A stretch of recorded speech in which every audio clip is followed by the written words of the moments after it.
ನಮಸ್ಕಾರ ಸುಹಾಸಿನಿ ಕಾರ್ಯಕ್ರಮಕ್ಕೆ ಮತ್ತೆ ಸ್ವಾಗತ. ಮಕರ ಸಂಕ್ರಮಣದ ವಿಶೇಷ ಸಂಚಿಕೆ ಇವತ್ತು ಸುಹಾಸಿನಿಯಲ್ಲಿ ಡಿಫ್ರೆಂಟ್ ಆಗಿರಲಿ ಅಂತ ಒಂದಿಷ್ಟು ಹಳ್ಳಿ ಆಟಗಳನ್ನು ಆಡಿಸ್ತಾ ಇದ್ದೀವಿ. ಗೃಹಿಣಿಯರೆಲ್ಲ ಸಖತ್ ಎಂಜಾಯ್ ಮಾಡ್ಕೊಂಡು ಆಟ ಆಡ್ತಿದ್ದಾರೆ. ಬನ್ನಿ ಮತ್ತಷ್ಟು ಗೇಮ್ಸ್ಗಳಿದ್ದೇವೆ ಅಂತ ಹೇಳಿದ್ನಲ್ಲ, ಆಟ ಆಡೋಣ.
ಯಾರು ವಿನ್ ಆದ್ರಿ ಈಗ ಇಬ್ರೊಳಗ?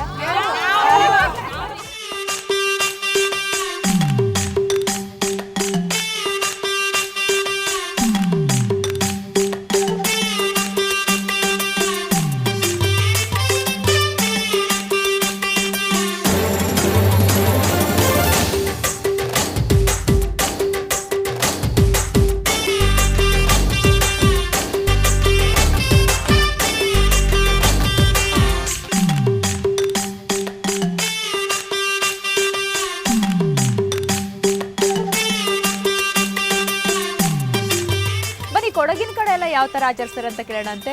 ನಿಮ್ಮ ಕಡೆ ಯಾವ ಥರ ಇರುತ್ತೆ ಈ ಸಂಕ್ರಮಣ?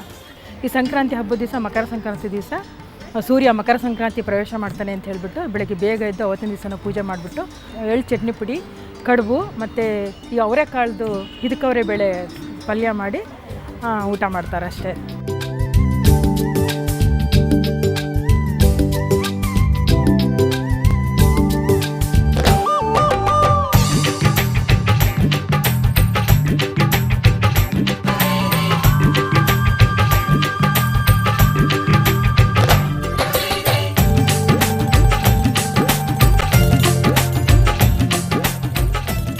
ಸಂಕ್ರಾಂತಿ ಹಬ್ಬದ ಒಂದು ವಿಶೇಷತೆ ನಿಮಗೆಲ್ಲ ಗೊತ್ತಿರಬಹುದು. ಅವಾಗ ರೈತರೆಲ್ಲ ಕಷ್ಟಪಟ್ಟು ಬೆಳೆದಂಥ ಬೆಳೆ ಒಂದು ಫಲ ಕೊಟ್ಟಿರುವಂತಹ ಸಮಯ. ಹಾಗೆಯೇ ಸೂರ್ಯ ಕೂಡ ಪಥ ಬದಲಾಯಿಸುವಂತಹ ಈ ಒಂದು ಹಬ್ಬ ಇದೆಯಲ್ಲ, ತುಂಬ ವಿಶೇಷವಾದಂಥ ಹಬ್ಬ. ಸುಗ್ಗಿ ಹಬ್ಬ ಅಂತ ಅನ್ನೋದು ಅದಕ್ಕೆ ಎಲ್ಲ ರಾಶಿ ಮಾಡಿರ್ತಾರೆ. ತಾವು ಬೆಳೆದಂಥ ಬೆಳೆನ ಅದಕ್ಕೆ ಪೂಜೆ ಮಾಡ್ತಾರೆ. ಯಾಕಂದರೆ ಆ ಒಂದು ಟೈಮಲ್ಲಿ ತಮ್ಮ ಕಷ್ಟದ ಒಂದು ಫಲ ಅವರು ಮುಂದೆ ಕಣ್ಮುಂದೆ ಇರುತ್ತೆ. ಹಾಗೆಯೇ ಆ ಕಷ್ಟಕ್ಕೆ ನೆರವಾಗಿರುವಂತಹ ಒಂದು ದನಗಳನ್ನು ಅಂದರೆ ಎತ್ತುಗಳನ್ನು ಕೂಡ ಪೂಜೆ ಮಾಡುವಂಥ ಟೈಮ್. ಸೊ ಅವುಗಳಿಗೆ ಪೂಜೆ ಮಾಡಿ ಅವಕ್ಕೊಂದು ಸ್ವಲ್ಪ ರಿಲೀಫ್ ಇರಲಿ ಅಂತ ಅವುಗಳಿಗೂ ಕೂಡ ಆಟ ಆಡಿಸ್ತಾರೆ. ಸೊ ಈ ಥರ ಬೇರೆ ಬೇರೆ ಒಂದು ಹಂತಗಳಲ್ಲಿ ಬೇರೆ ಬೇರೆ ಪ್ರದೇಶಗಳಲ್ಲಿ ಬೇರೆ ಬೇರೆ ರೀತಿಯ ಒಂದು ರಿವಾಜುಗಳೆಲ್ಲ ಬಂದಿರುತ್ತೆ. ಸೊ ಬನ್ನಿ ಇವ್ರನ್ನ ಕೇಳೋಣ, ಇವ್ರ ಊರಲ್ಲಿ ಯಾವ ಥರ ಆಚರಿಸ್ತಾರೆ ಅಂತ. ನಿಮ್ಮೂರು ವಿಜಯಪುರ ಅಲ್ವಾ? ನಿಮ್ಮ ಕಡೆ ಎಲ್ಲ ಯಾವ ಥರ ಇರುತ್ತೆ ಈ ಹಬ್ಬ? ಅಂದರೆ ಈ ಧನುರ್ಮಾಸದ ಪೂಜೆ ಎಲ್ಲ ಮುಗ್ದಿರುತ್ತೆ. ಸಂಕ್ರಾಂತಿ ಹಬ್ಬದ ದಿವಸ ಬೆಳಗ್ಗೆ ಎದ್ದು ಬೇಗ ತಲೆಗೆ ಸ್ನಾನ ಮಾಡಿಬಿಟ್ಟು 9 ಬಾಳೆಹಣ್ಣು, 9 ತುಂಬೆ ಹೂವು, 9 ಅಕ್ಕಿ ಕಾಳು, ತುಪ್ಪ ಹಾಕಿ ಅದನ್ನು ಚೆನ್ನಾಗಿ ಕಿವುಚ್ಬಿಟ್ಟು ದೇವ್ರ ಪೂಜೆ ಮಾಡಿಬಿಟ್ಟು ಅದು ಗಂಡು ಮಕ್ಕಳಿಗೆ 3 ಜನ ಗಂಡು ಮಕ್ಕಳಿಗೆ ಫಸ್ಟು ನಾವು ಅದನ್ನು 3 ಸಾರಿ ಕೊಟ್ಬಿಟ್ಟು ಸೂರ್ಯ ನಮಸ್ಕಾರ ಮಾಡಿ ಶಣ್ ಮಾಡೋದು ಅಂತಂತೀರಿ. ಸೂರ್ಯ ನಮಸ್ಕಾರ ಮಾಡಿಬಿಟ್ಟು ರಸಾಯನ ಎಲ್ಲ ಹಂಚ್ತೀವಿ. ಆಮೇಲೆ ಪೊಂಗಲ್ ಮಾಡ್ತೀವಿ, ಅದು ನೈವೇದ್ಯಕ್ಕೆ ಇಡ್ತೀವಿ. ಸಾಯಂಕಾಲ ನಮ್ಮದೊಂದು ವಿಶೇಷ ಏನು ಅಂದರೆ ಸಗಣಿ. ಆ ಸಗಣಿನ ತೊಗೊಂಬಂದು ನಾವು ಮುಂಚೆ ಎಲ್ಲ ಈ ಗೂಡುಗಳು ಅಂತ ಇರ್ತಾಯಿತ್ತು ಬಾಗಿಲಲ್ಲಿ, ಬೀದಿ ಬಾಗಿಲು ಅಲ್ಲೆಲ್ಲನೂ ಸಗಣಿ ಹಾಕ್ಬಿಟ್ಟು ಅದಕ್ಕೆ ತಂಗಡಿ ಹೂವು ಅಂತ ಸಿಗುತ್ತೆ. ತಂಗಡಿ ಹೂವು ಹಾಕ್ಬಿಟ್ಟು ಆರತಿ ಮಾಡಿ ದೀಪ ಅಂಟಿಸಿ, ಅಂದರೆ ನಮಗೆ ಯಾವಾಗಲೂ ಈ ದೀಪದ ಥರ ನಮ್ಮ ಮನೆ ಬೆಳಗ್ತಾ ಇರಲಿ, ಯಾವುದೇ ಕ್ರಿಮಿ ಕೀಟಗಳು ಎಲ್ಲ ಬರದೇ ಇರೋ ಥರ ಆ ಗೋವು ನಮ್ಮನ್ನು ಕಾಪಾಡಲಿ ಅಂತ ಆ ಸಗಣಿನೂ ಇಟ್ಟುಬಿಟ್ಟು ನಾವು ಪೂಜೆ ಮಾಡಿ ಇವತ್ತಿಗೂ ನಮ್ಮೂರ ಕಡೆ ಅದನ್ನು ನಡೆಸ್ಕೊಂಡು ಬರ್ತಾ ಇದ್ದೀವಿ. ಇವಾಗ್ಲೂ ಅದೇ ಥರನೇ ನಡೆಸ್ಕೊಂಡು ಬರ್ತಾ ಇದ್ದೀರಿ.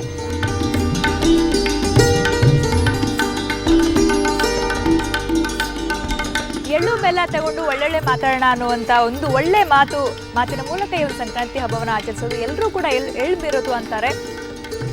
ಎಳ್ಳು ಬೆಲ್ಲ ಅದಕ್ಕೆಲ್ಲ ಹಾಕೊಂಡು ಎಲ್ಲರೂ ಒಬ್ರಿಗೊಬ್ರಿಗೆ ಕೊಡೋದು. ಸೊ ಒಳ್ಳೆ ಮಾತಾಡಿಕೊಂಡು ಎಲ್ಲರೂ ಚೆನ್ನಾಗಿರೋಣ, ಸಮೃದ್ಧಿಯ ಒಂದು ಸಂಕೇತವಾಗಿರುವಂಥ ಈ ಸಂಕ್ರಾಂತಿ ಹಬ್ಬವನ್ನು ಒಂದು ಅರ್ಥಪೂರ್ಣವಾಗಿ ಆಚರಿಸುವಂಥ ಒಂದು ಪ್ರಯತ್ನ ನಮ್ಮದು. ಹಾಗೆಯೇ ಎಲ್ಲ ಹಳ್ಳಿಯ ಸೊಗಡನ್ನು ನೆನಪಿಸುವಂಥ ಒಂದೊಂದು ಒಳ್ಳೊಳ್ಳೆ ಗೇಮ್ಸ್ನ ನೋಡಿದ್ವಿ. ಸೊ ಎಲ್ಲ ಗೃಹಿಣಿಯರು ತುಂಬಾ ಎಂಜಾಯ್ ಮಾಡ್ಕೊಂಡು ಆಡ್ತಾನೆ ಇದ್ರು. ಯಾಕಂದರೆ ದಿನನಿತ್ಯ ಇದ್ದಿದ್ದಂತಹ ಒಂದು ಜೀವನದ ಜಂಜಾಟವನ್ನೆಲ್ಲ ಮರೆಯುವಂತಹ ದಿನ ಹಬ್ಬಗಳು. ಸೊ ಆ ಹಬ್ಬದಲ್ಲಿ ಒಂದು ಎಸ್ಪೆಷಲಿ ಸಂಕ್ರಾಂತಿ ಹಳ್ಳಿ ಹಬ್ಬ, ಸುಗ್ಗಿ ಹಬ್ಬ. ಸೊ ಆ ಸುಗ್ಗಿ ಹಬ್ಬವನ್ನು ಈ ರೀತಿ ಎಂಜಾಯ್ ಮಾಡಿದ್ವಿ. ನೀವು ಕೂಡ ಎಂಜಾಯ್ ಮಾಡಿದ್ರಿ ಅನ್ಕೊಳ್ತೀನಿ. ಇದು ಇವತ್ತಿನ ಸುಹಾಸಿನಿ. ನಿಮಗೆಲ್ಲ ಸಂಕ್ರಾಂತಿ ಹಬ್ಬದ ಮತ್ತೊಮ್ಮೆ ಶುಭಾಶಯ ತಿಳಿಸ್ತಾ ಈ ಒಂದು ಸುಹಾಸಿನಿ ಮುಗಿಸ್ತಾ ಇದ್ದೀನಿ. ನೇರ ದಿಟ್ಟ ನಿರಂತರ ಸುದ್ದಿಗಾಗಿ ನೋಡ್ತಾ ಇರಿ ಸುವರ್ಣ ನ್ಯೂಸ್.